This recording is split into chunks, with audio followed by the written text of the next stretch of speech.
There is an intimate response to danger in all of us. We call it fear. But what is horror then? People use it to describe different types of games or movies that make us feel afraid. But is that all there is to it? To just entice fear? Or is there something more to horror than just that? There are many games and movies that excel at horror, and many that fail. Clearly there is a method to this deprived emotion we try to invoke in others. In this video I will dive deep into what makes horror horror and why it is so scary. So let us dive deep into the pool of blood that is horror.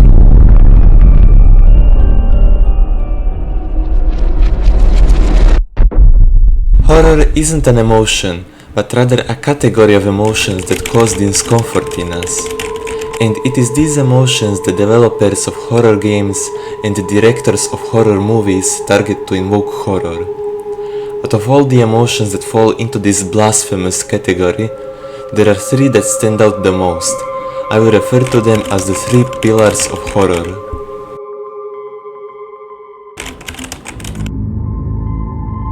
Disgust is a revolting feeling we experience when we see something that could cause us harm in a more passive way, kind of like a rotting corpse or spoiled food filled with maggots.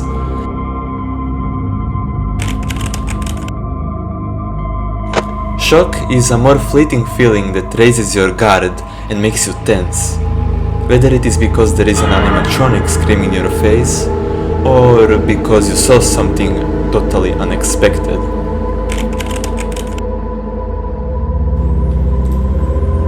Fear is a bit harder to describe.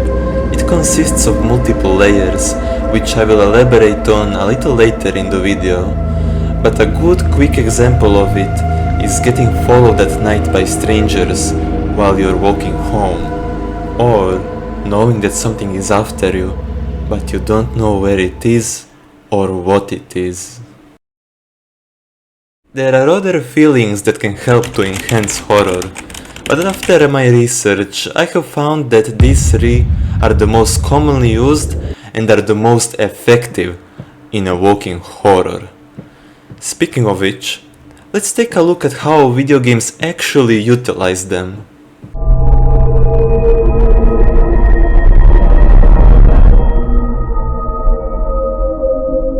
Shock is probably the easiest one to convey, which is why jump scares are so popular in horror games. A jump scare can look something like this, or this, or even that. Jump scares are quite effective, but with great power come great detriments. In other words, people get used to them too quickly, with almost always the first jump scare being the most startling one, and every subsequent one exponentially losing its impact. So, does this mean that shock is the weakest pillar of horror and deserves the least amount of focus? No, it just means that you aren't using it to its full potential. Like I mentioned with Doki Doki Literature Club, jump scares aren't the only way to convey shock. However, if you do want to use jump scares in your game, they shouldn't occur too frequently. Instead, try to have only a few moments where the player can get jump scared, and build the context of that moment in a way that raises the player's tension and anticipation to further enhance the intensity of the jump scare. One of the best examples of this is the game Outlast. At a certain point of the game, you are walking by a corpse in a wheelchair. It looks like as if the corpse will jump at you, for a few different reasons. The light in the hallway is directly focused on it, and it is placed in the middle of the hallway, not giving the player enough comfortable space to go around it. And yet, it doesn't. Only after you went past it, explored a few rooms that were hidden on the other end of the hallway, and when you came back to walk by it again, right then is the moment when it jumps at you. Why? Because a lot of the players will gain a false sense of security, thinking, if you didn't do anything when I first walked past it, it probably won't do anything a second time either, right? This is one of the most powerful ways to utilize shock in games, by making the players a little more comfortable than crushing that comfort or simply subverting their expectations. Shock isn't just about being loud and rapid, it is also about the element of surprise. Alright, we have covered shock, but what about disgust? There are many horror games that utilize disgust, but only a handful use it as its main pillar. Two of those games are Necrophosis and Scorn. Disgust is a pretty versatile pillar, as you can tackle it in many different ways, whether it is through gore, blood, highly uncomfortable scenarios, body horror, or through disturbing themes. Some game developers mainly focus on the visuals when tackling disgust. However, those that combine the reeking visuals with gross sound design, placing the player in a contextually revolting scenario, and tying all of that with the game's disturbing narrative, then you have truly mastered the pillar of disgust. Now, the last pillar of horror that is left to analyze is fear, the single hardest emotion to evoke from players, and at the same time the very core of horror as a genre. It is a pretty difficult emotion to analyze, so I have broken it down into 4 different feelings that together form fear.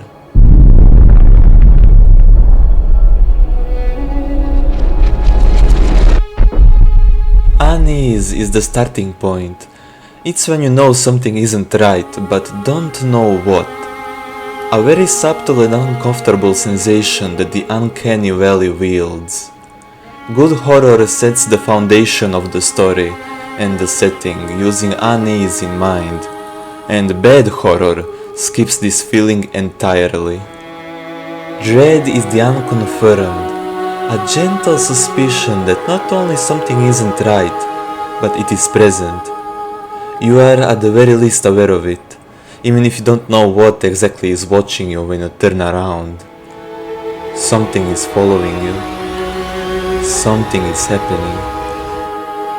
Can you feel it? Terror is the most powerful of the 4 fears, mainly because of its immediacy.